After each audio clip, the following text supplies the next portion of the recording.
moving. Listen, you gotta be moving. Look, I think I'm gonna start taking the piano lessons again, since now I don't have to break any more fingers, right? That's right. Yeah. That's right. Yeah. Hey, my man, I am excited today. Welcome to Team No Excuses presents the Ray Lewis Show. It gets absolutely no better. We're back. Energy today. My co-host JB, John Brenkus, the great brain from sports science. And I brought you in, but I'm telling you, I'm still mad at you making me hit that dummy that almost messed up my career. Let me just tell you something. That hit is legendary because that dummy was that was not made of like plastic. And remember, we hung this thing from a golf cart, and if everybody go search Ray Lewis Sports Science, and when you have Ray Lewis remember, Ray Lewis showed up by himself. It wasn't like he's like, hey fellas, let's play some football. And I'm like, hey, would you be willing to run through that door? He's like, sure. Runs through the door, breaks the whole thing. And at a moment we were like, oh my God, I just killed Ray Lewis. And he gets up, he's like, oh, that was really fun. Then it was, hey, I'm going to hang this dummy from a cart. I don't know if you should hit or not, feel it. And you were like, no big deal. No big deal. No big deal. No, whatever. That dummy punished me. Oh, dude. And just think, thank God. This is how I know there's a God. This is how I know I believe in God. You did not actually get hurt. Because if you got hurt, that would have been a horrible turning point for both of our lives. Yeah, I mean, everything would have went bad. Would have been bad. So I know there's a God. God wanted sports science to exist. Yeah. Listen, welcome to the show. Really excited. I think we have just a truly amazing show. The guy that I'm about to bring on, wow, the respect that I have for him as a brother, as a man, his energy, he is one of those people that I just love being around. Every time we're around each other and he's a big teddy bear. Like, he's so big. Like, you have to hug him with 4 hands. You can't hug him with 2 hands, right? And I want to bring him on without no further ado, the legend himself, his nickname, the Big Hurt, Frank Thomas. Yes, sir, Daddy, Woo! Baby. My man. Right. Ray and John, thanks for having me on, man. It's a pleasure and an honor. And anything I can ever do for you, I will always be there for you, my brother. You know that. I know you will. I know you. You look clean too. You look good now. Always. I'm representing a legend, a true legend. I got to be right. That's right. You got all dressed up, you know? I mean, look, you're all prim and proper. I got my hoodie on. Don't worry. I got the top on. I got shorts on under this desk, so don't worry about that. We're all good. At least you have something on. That's good. Big Hurt, I gotta jump into this because I gotta know this, right? And I think the world needs to know this. Did baseball choose you or you chose baseball? You know, Ray, that's a good question. Baseball chose me. You know, I went to Auburn University on a full football scholarship. I just left high school baseball, won back-to-back state championships with a very good program. But I also excelled at tight end. And I'm from Columbus. Big Hurt, you a tight end? I'm from Columbus, Georgia, which is about 45 minutes from the Auburn campus. I was able to, see a lot of college football. Football was everything down south, as you know. Baseball in high school for me was more of a hobby, but I took it serious. But football was what everybody wanted from me. And I signed for that full ride because baseball, everybody says he's too big to be a baseball player. Back in the 80s, you didn't see baseball players too many my size. So they said I was a football player. So I chose football. But once I got there, I talked to Coach Pat Dye and said, Coach Dye, I do want to walk onto the baseball team to see what I really have at the next level. Wow. Frank, so let me ask you something. Were you the actually biggest baseball player probably ever? Not ever. I think Dave Winfield holds that category. Or Justin Frank Howard. Both those guys are monsters. But I'm a little level below their height. But size-wise, yes, I got both of them. So yeah, being a big guy, there's been quite a few. I can't stress how Dave Parker was another big guy. Remember back in the day, the Cobra. Mm-hmm. But coming up as a big tight end, I was about 265 out of high school, 6'5". yeah, that was just not too many guys, playing baseball at that size. So, I had to show and tell, and I told people I could prove myself because I wasn't that guy looking to hit home runs all the time. I was a hitter, man. I love to hit baseballs all over the fields and do little things. And a lot of guys my size wouldn't do that. They normally go to the plate and try to hit the ball in the ballpark every time. What, Frank? Let me just ask you real quick. What's the moment that you said that baseball is it? I mean, was there a hit? Was there a home run? Was there a game? Right. After my freshman year, I had a booming success in the SEC. I was on the All-SEC team, freshman All-American team, but I had an obligation. That year, I chose to play on the Pan American baseball team also as a true freshman, and got to travel the world, got to go to Cuba. The baseball scouts got to see me. I did really well, and I came back, but I had an obligation. I came back. I got back early for football practice, and like the second play of that, I had a freshman running back run right behind me on the blocking drill and hit me right in the knee with his helmet. And I had my career flash in front of my eye right there after having so much success on the baseball field. And Coach Dodd looked at me and said, "Do you seriously want to continue this?" And I said, "Of course. Football is everything. Injuries are everything. You just got to fight through that." But after that sophomore year, Coach Dodd set me down and just said, "We're going to be all right in football. I got you on a full football scholarship. You're going to keep this. But I see you as being a professional baseball player." He said, "I've seen a lot of big men around here. I've seen Bo Jackson. I've seen other guys play baseball. You're something different. You're something special. And I'm willing to bet you this could be your career for the next 15, 20 years. And Coach Pat Dye, God bless him, he just passed away a few months ago. He was right on. And, man, I love that man because he changed my life forever. Big Hurt, you went past something so fast, but I need to go back to it. You were 6'5", 265 pounds in high school. Mm-hmm. What type of milk did your mother feed you when you came in? You know what? I ate everything. The food bill was high at my house. They used to call me pork chop, Ray, because I could tear some fried pork chops up, my friend. I'm not going to even lie to you. Fried chicken and fried pork chops, baby, I was on. I love to eat. Frank, you mean to tell me your nickname was Pork Chop? They called me Pork Chop. Big Hurt came later. They called me Pork Chop in high school, buddy. Yes, sir. Let me tell you something. That's when you go to somebody's neighborhood, right? And they tell you how to find directions, and they don't use street names. They say, go to that third bush, hang right. You're going to see an oak tree sitting on the side, and you're going to see a dude sitting over there in the corner, and his name Pork Chop. Yes, sir. That's it.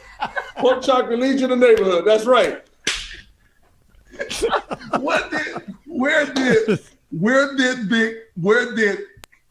the name and when did the name Big Hurt stick and come? How did it find you? It was my second year in Chicago. The great Hawk Harrison, who just went into the Baseball Hall of Fame, he said, this dude, man, this big guy can hit the baseball and he hits it hard every time. He said, you know what? I'm just going to start calling him. He's big. He's hurting the baseball. I'm going to start calling him the Big Hurt. And it stuck, man. That was the first nickname in my life that just stuck. I had a few, Pork Chop, Hammer, all different things around the day. But when he said Big Hurt, it stuck. And people just started calling me Big Hurt. So it regardless if I wanted it or not, Chicago just started calling me Big Hurt. And it stuck. I loved it. And thank God he did it because it's kept me alive. It's kept me viable throughout my career. Even after my career, people hold on to that nickname because I'm in a great sports time in Chicago, and they love their legends. Absolutely. So I gotta switch it, right? Because I want you. There's me. Sugar just want to know little personal things, right? Mm-hmm. So high school, college. Mm-hmm. Who was your favorite football player growing up? Because you played tight end. Who was your favorite football player? And then who became to be the guy that you wanted to not necessarily surpass, but have the legacy in baseball? So two parts. I'll be honest, coming through high school, I was so close at Auburn, the legend of Bo Jackson, man. Bo Jackson. Wow. I was 3 years behind him, and I got to see that up close and personal at a college level. Really? I had never seen a man so big, so fast, and just angry with the football. He didn't care if he was in his way. He was trying to run you over. It just was one of those things, but I was on the sideline a few times, and I got to witness that in person as a high school kid. So, yeah, it had to be Bo Jackson, man, after watching that. Ray, we did a sports science breakdown on the greatest athlete of all time. Yeah. And we created this really complex metric, and we created this metric to be like the Bo Jackson killer because Bo Jackson was so obviously the greatest athlete. We put this thing called longevity in there, and a lot of people don't realize Bo played baseball for 8 years. Jim Brown only played football for 10, and Bo Jackson, in our sports science opinion, is the greatest athlete of all time. You can drop him in any era, in any sport, and the dude just dominates. Frank, I saw Big Hurt. I saw Bo. This honest God truth. I went back and watched Bo Jackson, and Herschel Walker college film. I have never seen something so violent and so fast in my life from neither one of those guys. So, bro, I'm telling you, man, for you to see Bo Jackson up front, that is absolutely amazing. I mean, one of my closest friends, like you're one of your closest friends, but Bo is probably definitely one of the greatest athletes, probably the greatest athlete of all time. Who is your baseball guy? Who is the baseball guy that you said, this is who I'm chasing, this is what I want to do? Growing up in a small town like Columbus, Georgia, to see a man in Atlanta, because my uncle was a big baseball fan, he would drive me up there to see Dave Winfield when he was in San Diego. Wow. You're talking about a mountain of a man. You're talking 6'7", just unbelievable athlete. And I got to get an autograph from him. And he became my idol then. At that day in Atlanta, he stopped and signed my autograph. I was with my uncle who was like, he was like, hey, Dave, had all these questions and everything else. Dave was so personal, but he gave me an autograph right there that day. And it was a beautiful thing, man. So Dave Winfield in baseball. I loved all the Atlanta Braves, Dale Murphy, Bob Harner, all those guys, Chris Chambliss. But that day I got to see, when I got to see him live, Dave Winfield, man, it was amazing. And he touched my life ever. Bro, so you have impacted so many lives, Frank. I'm telling you, right? And me being one of them, right? Because I watch you. Wow, I used to just love seeing Big Hurt walk up to the plate, right? Because I used to always point like this. I used to always say when Big Hurt put them hips up there and squared that plate, I say, boy, we in for a long day.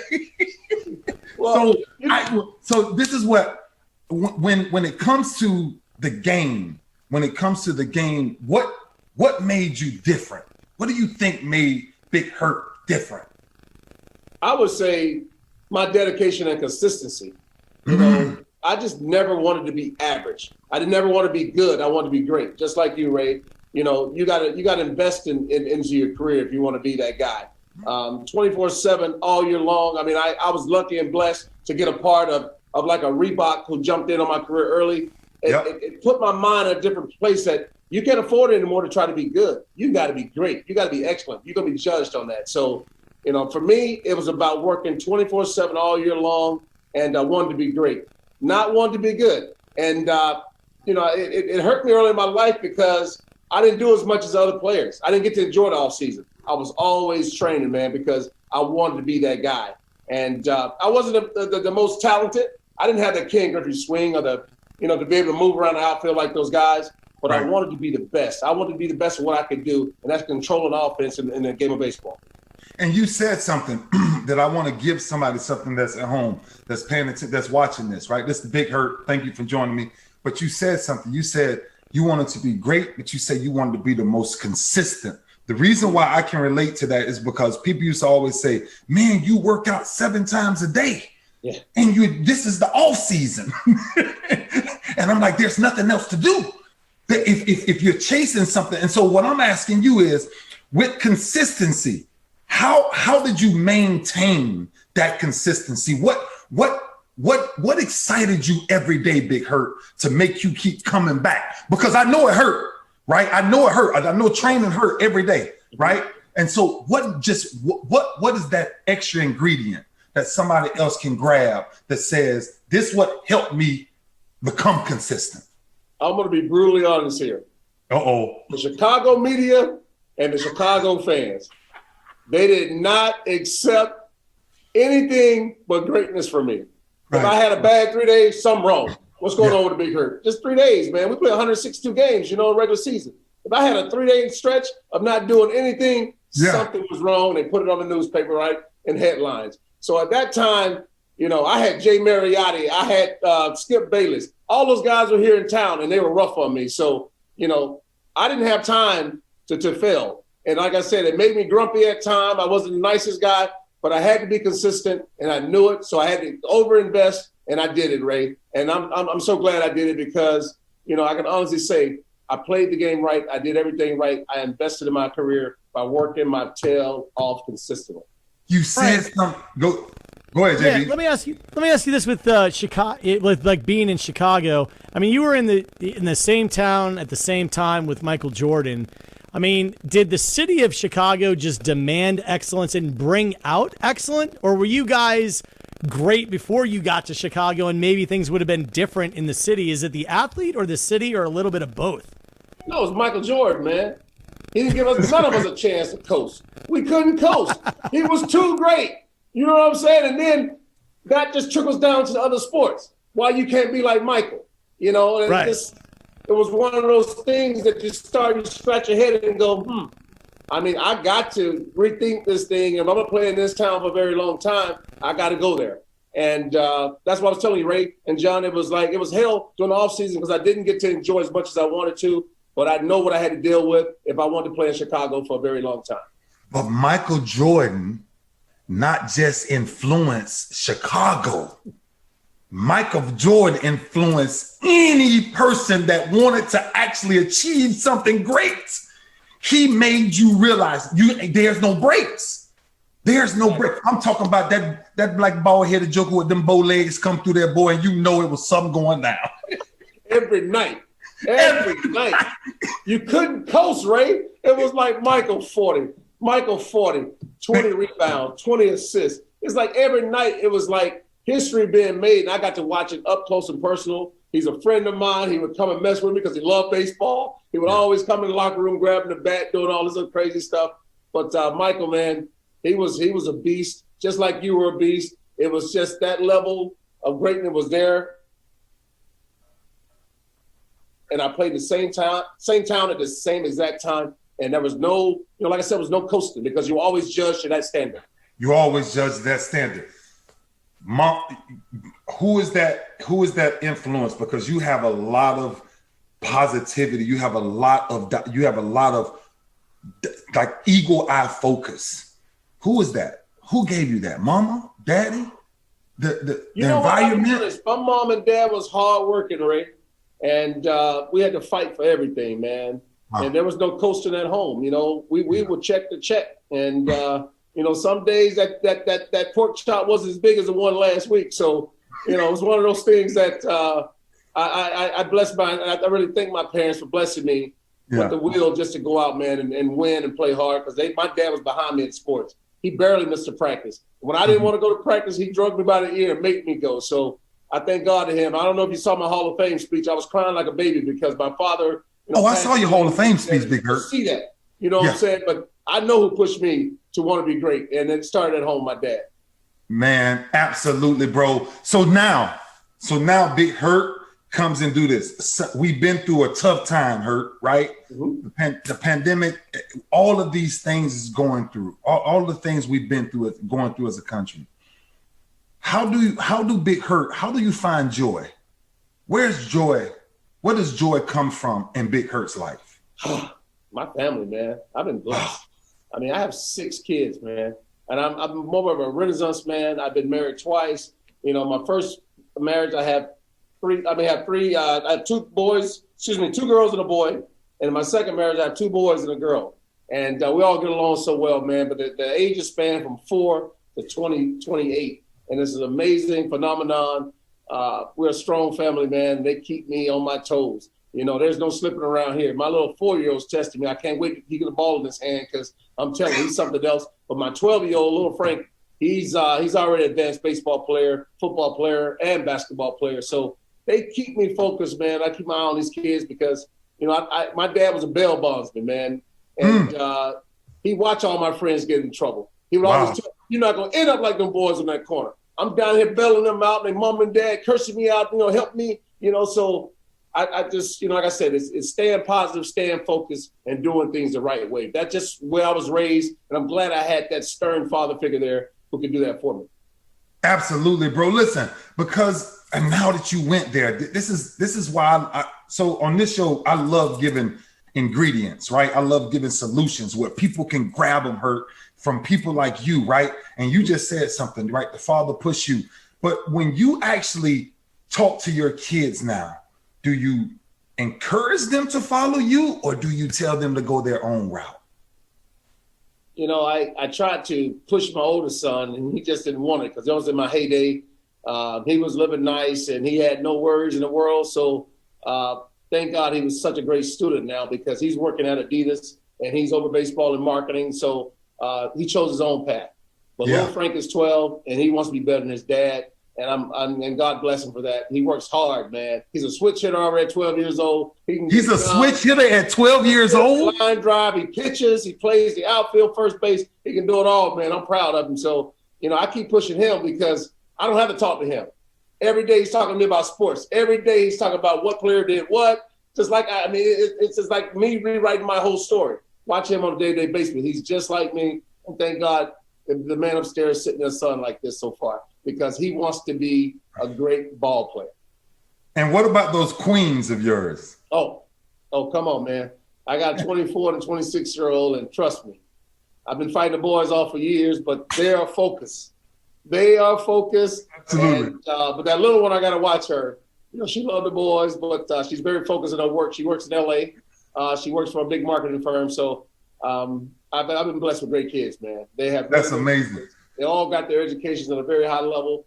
I've just been very blessed. The biggest moment, give me the biggest moment of Big Hurt's professional career. I would say walking in the doors of the Hall of Fame, man. A kid from Columbus, Georgia. Yes, sir. You don't wake up and just say, "Oh, I want to be a Hall of Fame." You got to invest something in that. And, talk to me, man. Talk to me. Many years of consistency and greatness to get there, because many men have tried to get there, and a lot of guys still hang on that fence trying to get over that fence. So, and this. So, walking into Cooperstown, man, and realizing that plaque on the wall is Frank Thomas. This kid from a small town who had a big dream, who believed he can get there. I've been so humbled, man, ever since that day, because, as a kid, you were dreaming such a thing. Making it to the major leagues was a dream. Absolutely. On that mountain with the best of the best. And then some people consider you in the top 5 of all time and one of the greatest all-around hitters ever. I'm blessed, man. I'm blessed. Bro, I truly you are. And I'm telling you the reason why I can relate, because people ask me that all the time. What's the biggest moment? What's the biggest moment? And I tell you, when I walked through that door and I saw Dick Buckers, and I saw Franco Harris, and I saw Lenny Moore, and I saw Marie. Oh my goodness. And I'm like, wait a minute. I watched these guys when I was 9 and 10 years old. And now I'm putting on this gold jacket to stand beside them. So if you're not in sports, Big Hurt, how do you find that passion to figure out life? Because now you're not doing it. So how does someone find it if it's not sports? For me, it's still sports. And you know the same thing. We're a creature of habit. Yes. Luckily, we were blessed enough to have a great enough career. We're both on TV now, Ray. Yeah. And really been mentors to the younger guys in the game. With you, like I said, you're one of my idols, man. You're considered the greatest linebacker of all time. Let people say what they want to say. When 52 hit that field on a Sunday and came through that corridor, the fire behind it. Give me that wiggle. Give me that wiggle, Daddy. Give me that wiggle, Daddy. I'm telling you, I still get excited when I think about that, Ray. It should have come through there, buddy. Yes, sir. Little slide. Woo! It's showtime, baby.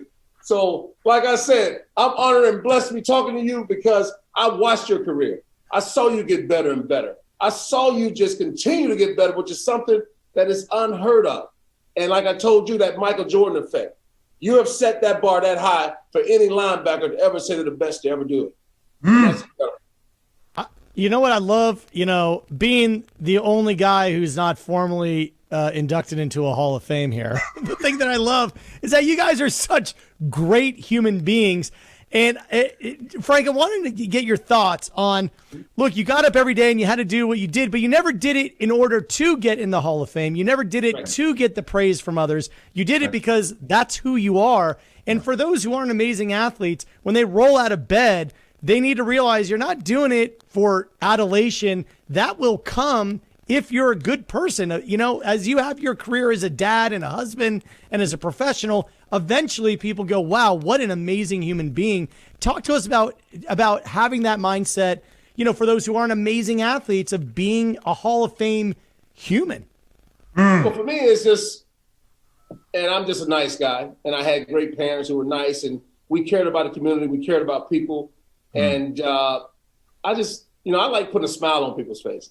Yeah. I'm that big guy that comes down. I shock people all the time. People don't even know me in a store or anywhere else. Hey, how you doing? With a big smile on my face, they go, "Who is this guy?"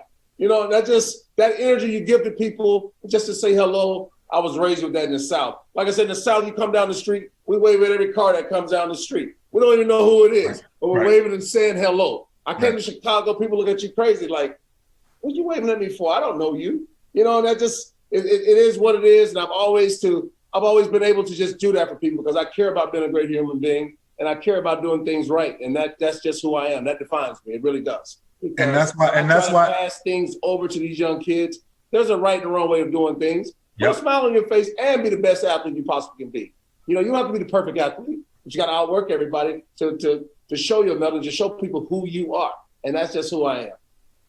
And that's why every time that commercial come on, I die laughing when they say, "Well, who is that? Frank Thomas?" Hey, Ray, you know, to be honest, every time I see you, I just try to make you laugh, man, because you meant a lot to me watching you on Sundays, man. I know that personality of yours. And most people don't know that personality. They see that intense linebacker, the best of all time. But Ray Lewis has a heart. He's a special guy, man. And I love being around you because I love being in the presence of greatness. I tell you that much. Brother, you are so amazing, and I keep telling you this every time we get together. My whole world stops for a minute because I want me and Frank time to be isolated, and we always get that in. We always get that in. That's one thing we do. We have to always get that in, brother. We have to. We have to, man, because life is so short, Frank. Yes, it right? is. It's so short, and the things that we're going through, bro, and that's why. Why me and JB started this, and this is why I started this, because in the minds of a Frank Thomas, in the minds of a Bo Jackson, or everybody that we talked about, Jordan, myself, like a lot of people think it's sports. It's not sports. It's actually who you are as a human being, right? It's actually who you are every day of your life. Every one of us has an ability to be a Hall of Fame person. How do you do that? Frank, you said it. By putting a smile on your face every day and loving your neighbor as thyself, speaking to people because it's the right thing to do, right? And that's why I started this, man, because a lot of people just see us for the athletic gifts that we have. But man, who we are as human beings, I'm telling you, bro, if people knew who Big Hurt was away from the baseball field, my goodness, bro, you are one of the most amazing people ever to me. And I'm just excited to call you brother, call you my friend, and to really tell you I love you, man. I cannot thank you enough for coming on the show. I just did your show last week. Yes. JB, he had the whole basement. I mean, JB, the man got it. The man got in a full suit and tie. I said, oh, he put on that red tie, that power. That's that power. I was in the presence of greatness, JB, and I told him, whenever I can do anything for him, because he did it for me, I'm going to do it for him every time. But like you, just to finish on what you just said, we got the rest of the time we got in this world, we're going to continue to let people know who we are. Put that smile on their face and continue to be a better person than you were a ball player. And that's the way I feel about life, period. The big hurt. Boy, I tell you, it ain't too many people walk around 6'5" called the Big Hurt. And I'm telling you, see, sometimes you got to back up. Cause see, see that butt wiggle. Yeah. Look at that. That's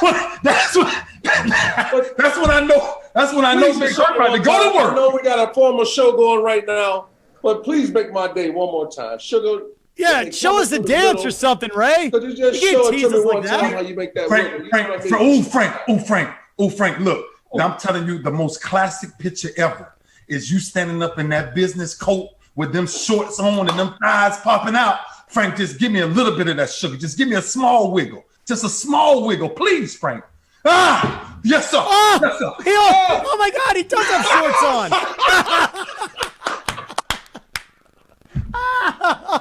Oh my God. We got it on. We got Oh you. my God. That was awesome. Frank, I love you so much, man. Thank you. Love you, Ray. Thank you for coming on the show, bro. Hey, it's a pleasure. And we're going to have to do Absolutely, more man. stuff together. I already told you that. Yeah. I will see you soon, my friend. All right, brother. Brother, you be Love good, it. man. Hey, Biggie, thanks for having me, man. Awesome. Big Hurt. Absolutely. The Big Hurt Unreal. himself. Love you guys. All right, thank you, Big Earth. God bless, Frank. Take care, guys. Wow. Bless you. Wow. I'm telling you, Ray, was that special or what? Did you see the size of his hamstrings? Dude, did you see? He had like 2 tree trunks for legs. Oh, my goodness, man. You know what? You know why he's wearing shorts is he can't fit into pants. It's like, gotta just he's gonna start wearing a kilt. It's like, dang, can't have all he was like those baseball pants that he's wearing. You know they were screaming. They were going, "Oh my God!" Oh, That was man. hilarious. Listen, he's just, I'm seriously, man, JB, he's one of the greatest people from the first day we saw each other, man. Me and that guy, it's just a special bond, man. And I'm really excited to be in his life, and I'm excited for him to be in my life. Look, checking in, man. A lot of things going on, right? a lot of awesome things going on with the National Football League, JB. The games are wow. I mean, how it's so much going on in the National Football League right now. For me, I'm always praying for the guys to just think about the guys because of how much they have to adapt and go through just to play a football game, right? Yeah. I mean, games are changing and they have to quarantine with each other and just so much going on, man. And me personally just paying so much close attention to it. But I'm telling you, one of the best games I've seen in a long time. We used to have them all the time with Pittsburgh, but to see the Ravens play the Browns, that was a barn burner. Oh man, this Monday night, I'm telling you, I'm sitting in the house and I'm sitting in New York and I'm just losing my mind watching this game. And to see the Browns, I mean, I tip my hat off to the Browns. They played one heck of a football game. And then just the way everything played out, right? And then you go back to the Willis Reed moment in sports, right? Yeah. And then you come and you watch this quarterback thing happen with Lamar Jackson. And it's like, what happens? What's next? And I'm sitting there and all these Cleveland fans, and you see all these people on Twitter and everybody tweet, oh, the Browns going to do it. And I'm sitting there saying, be careful. Number 8 on that other side. Superman is on the Magic Man is on that other side. And just to see that, man, I just want to tip my hat off to the guys and congratulate them for pushing through and giving us that type of excitement. And that's why I'm really excited to always be a part of that brotherhood, to be able to bring joy like that to a Frank Thomas and people while we're going through this pandemic for all of sports to bring that type of energy to us. Just amazing. What's incredible to me watching that game is you have Baker Mayfield and Lamar Jackson leading up 2 squads that are dominant, and they're in the same draft. They're the same draft. Josh Allen was in the same draft. Something was in the Heisman, 2 Heisman winners, right? Totally. It's mind blowing. And everyone said, remember, Lamar Jackson was taken by the Ravens as the last pick in the first round. Of the draft. Pick in the first round. Nobody wanted him in the first round. Baker Mayfield goes number 1. Lamar Jackson goes number 32.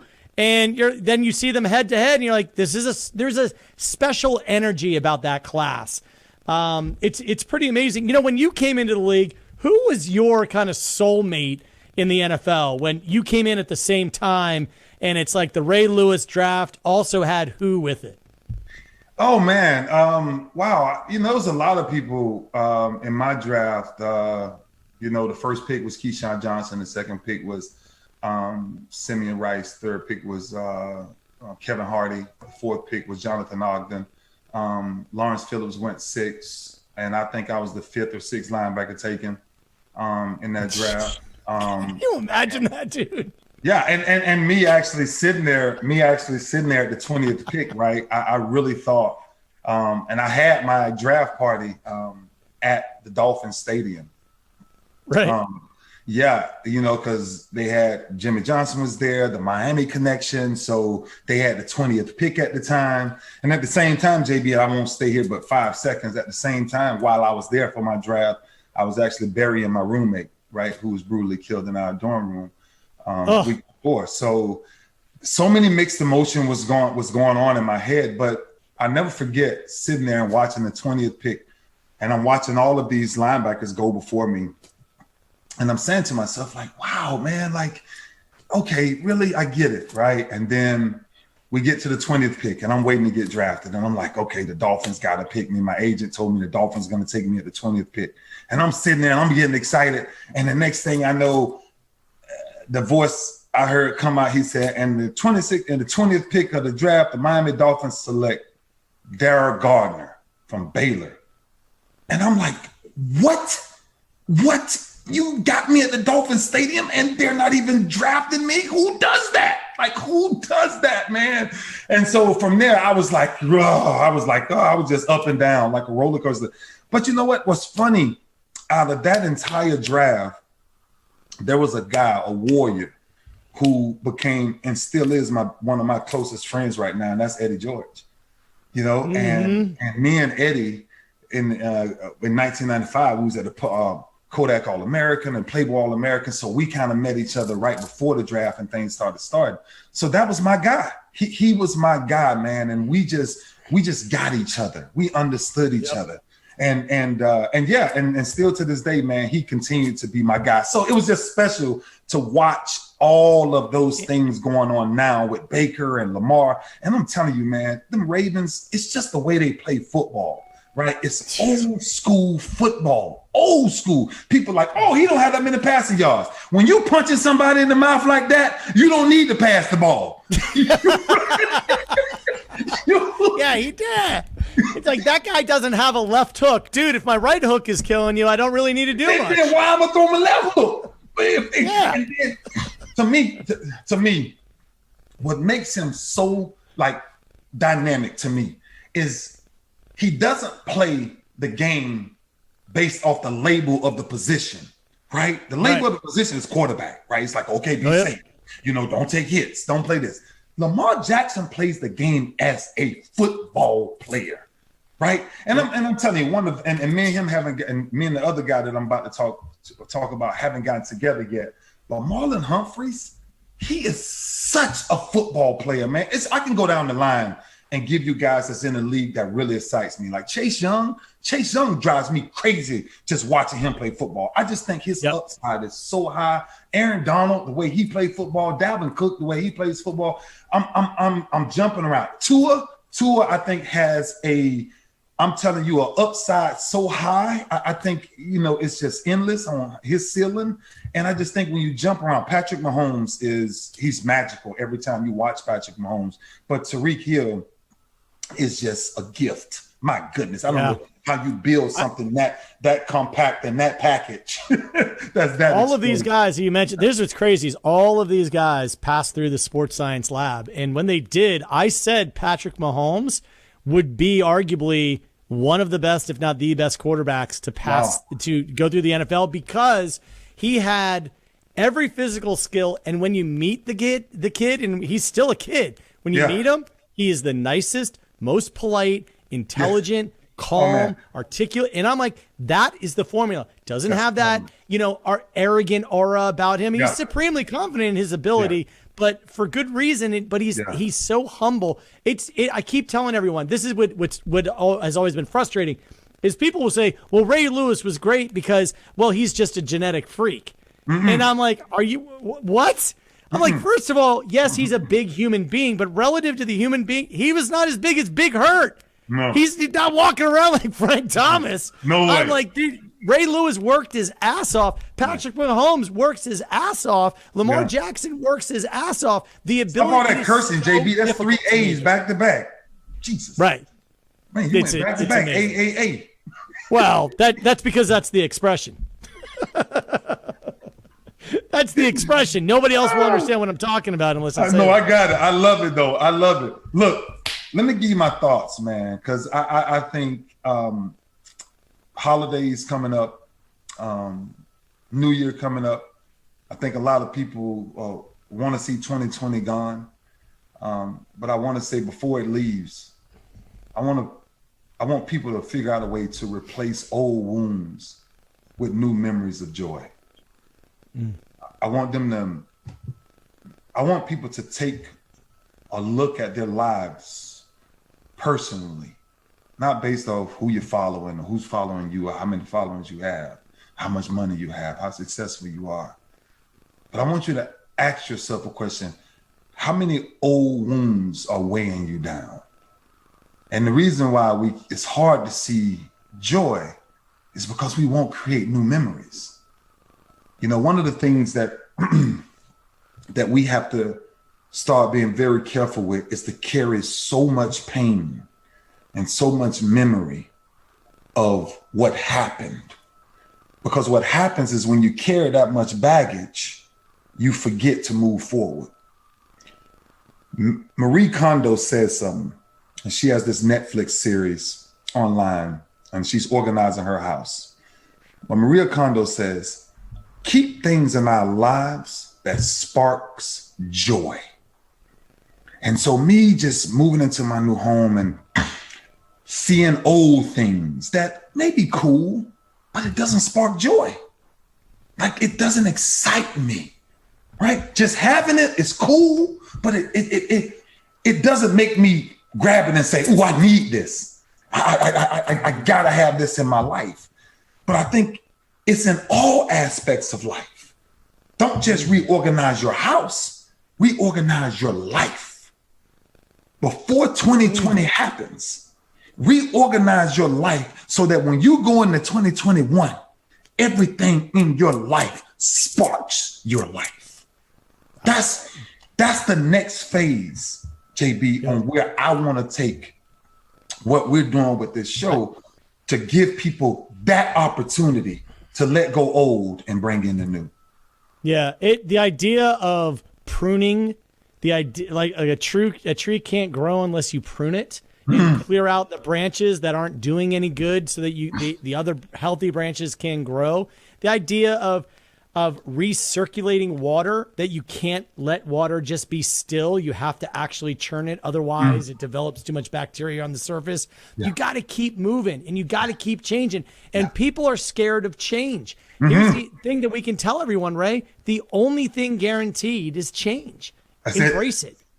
That's it. Be proactive about it. Change things on your terms. Don't just sit back and let life happen. That's why things happen. That's why exactly what you're saying, right? Honest communication. That's what you're talking about. Honest communication will help heal old wounds. Honest communication. But guess what? Before you think about communicating with anybody else, you must have a rapport with yourself. Because if you don't communicate honestly with yourself, JB, that's what makes it so hard for people to move on. That's what makes it so hard for us we hold on to all of these things that doesn't even try to help us. It guarantees depresses you. It makes you worry. It makes you live in fear every day of your life. But communication with yourself, watch this. I need each and every person that's looking, I need you to write this down. Find a place inside where there's joy. Listen to this. And the joy will burn out all pain. JB, listen to me. Pain can't live in the same environment as joy. It don't match, right? It's just like going outside. If I'm gonna plant a garden, the first thing I got to do before I plant fresh roses is I must get out old weeds. I must get out things, right? That can wrap his arms around it and kill it. a lot of people, especially in 2020, they have, I think that we're all seeing that money, not only does money not buy happiness, but in a lot of ways it stands in the way. And here's how. Just envision this. For those of you who have kids, just imagine this. Listen to the sound of the giggle of your young child when you're sitting in a beautiful field, and think of the joy that comes to you. You do not receive more joy from that giggle if you have $1 billion in your bank account or zero. It is all even. Joy is within your mind. It is within your experience. Money and fame and success and all that, that's ancillary. What is necessary is you are a vessel to the great Almighty to perpetuate that joy. So let that giggle, let that dog, let that dog that you have, let that friend you have, your parent, your brother, your sister, listen to the joy that is brought for free. The chirping of the birds. Of the birds. The sun rises or the sun sets. The things that will never change are the things that we should be paying attention to, right? Yep. Your bank account may change. You may be a billionaire. You may be wealthy. You may be absolutely broke. But let me tell you something. The day that you find joy in your heart, everything else becomes replaceable. Everything else. This is where we got to go with this, JB. Like, it's time before we get into 21. Don't let somebody get out of here and keep saying, I want 2020. I need 2020. I need 2020 to be over. I tell you what you need. You need to ask your heart, what's heavy? What's bothering you? You need to ask your future, why are you carrying our past with us? You can't, no, I told people this a long time ago, JB. You can only do two things with your past. You can remember it or you can use it. There's no in between. JB, there's no in between. Because if you don't remember it, watch this. It's impossible to use it. That's why the good book this morning spoke about not judging, not only not being judgmental, but doing the opposite of the crowd. Because the crowd and what the world wants you to do takes away your greatest peace. Yep. I'm not going to be long because it's the holidays, but I want people to put the holidays in a different perspective. Stop trying to buy up everything. Because everything you can buy your kids and everything you can buy somebody, trust me, if you lose it, then it has the same value as if you didn't buy it. The only thing you can't replace is time. The only thing you can hold on to for a lifetime is memories. And the only duty that we have on this earth is to chase and find joy. Ray, there's one of the best books ever written. I don't know if you read it. It's called The Unbearable Lightness of Being. And it really draws the analogy of, think of earthly possessions and memories that weigh you down make you heavy. They make you heavy because you know what things do? They break. And you want to know what bad memories do? They keep you from moving forward. And the unbearable lightness of being is the only thing we have is right now. And how heavy are you? How heavy is your soul? How heavy is your bag? That's why the good book talks about shedding earthly possessions, because they do weigh us down. Because if we put value onto something that's tangible, life becomes heavy. Heavy. And when it becomes heavy, you don't want to be, you stop being you. You stop finding ways to find happiness. You don't even recognize sunrises or sunsets. You can't hear the birds chirping because you're worrying about who texting or who tweeting or who following me or who liked my video or how do they respond to this. I tell you what, I want to challenge someone's before we get into 2021. We have a little over 2 weeks left less than 2 weeks, 2 weeks left. And I want you to ask yourself this question before 2021 gets here. If you've wasted a lot of time, the question is, how much time are you going to keep wasting? But watch this. Will you write down your name and affirm that I am joyful, I am peaceful, I am lovable, I am available, I am capable, I am willing? Watch this. Now on the other side, you got to get rid of worry. You got to get rid of doubt. You got to get rid of fear. You got to get rid of gossip. You see how that, and when you see your name on both of those sides, then every day you choose joy or worry. You choose peace or stress. It'll never change. And going into 2021, I've been doing this really unique thing to where every day, you said it, I'm purging myself of certain things. I'm just getting rid of it, right? It's like in the house, like, why turn on the TV when everybody's gossiping about the same thing? I don't want to hear nobody gossip about the same thing. Like, why watch a show where people are going at each other and speaking? I mean, there are shows where adults are acting just like kids, like in the kindergarten, right? And you're asking yourself, why do I need my mentality to spend time with that? The challenge is this. Before this new year, I need you to get rid of some things. I need you to prune some things. I need you to make sure that before you plant whatever seeds you're going to plant, you got to chop up the soil. You got to get rid of the weeds. And now, every day, you got to make a positive choice. Look, man, let's round this thing up, JB, because it gets no better, man. I'm telling you, like, brother, I appreciate you, but I'm telling you, there's this covering of joy and heartfelt memories. And the pandemic, since we're winding down 2020, don't think the pandemic is going to change. The only thing that's going to change is your perspective and how you see it. And in the midst of it, you got to ask yourself a question. Did you get better or did you get worse? And better ain't how much money you made. And better ain't how big your house is.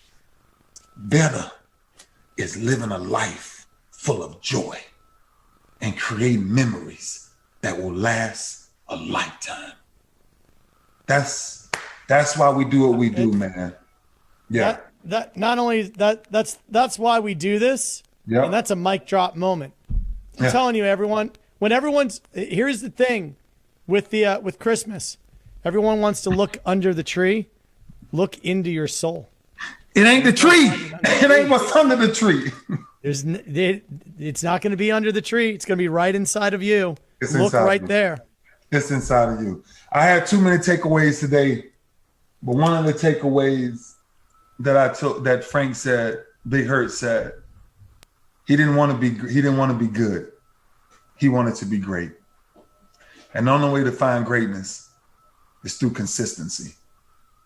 You must work on yourself every day of your life to become consistent in praising and encouraging yourself.